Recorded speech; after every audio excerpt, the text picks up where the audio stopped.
Adegan yang membuat Eiichiro Oda menangis. Eiichiro Oda telah melahirkan manga One Piece sampai chapter 1106 dan cerita masih terus berlanjut.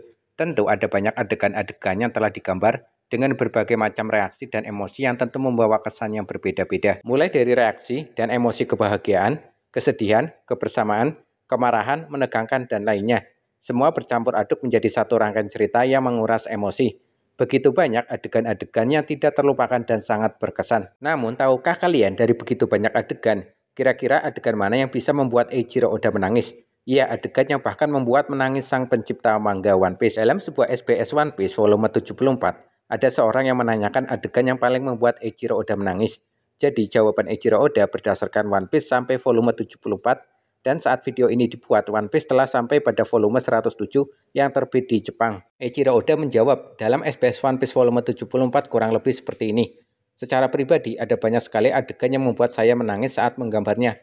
Bahkan ada kalanya gambar itu menjadi begitu sulit bagi saya karena semuanya perasaan, sehingga saya harus meninggalkan meja saya untuk beristirahat. Adapun adegan yang paling membuatku menangis, atau lebih tepatnya, adegan yang sangat sulit untuk aku gambar.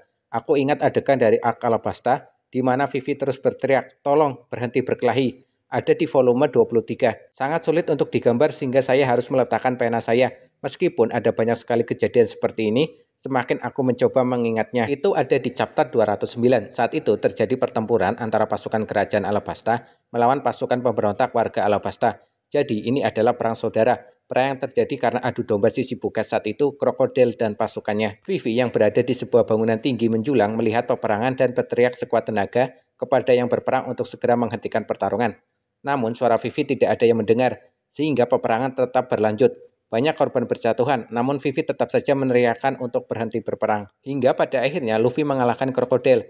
Krokodil terlempar dari ruangan bawah tanah ke atas hingga tak sadarkan diri, terus terjatuh ke lantai peperangan. Kabut pasir perlahan mulai hilang seiring kalahnya krokodil, disusul dengan turunnya hujan.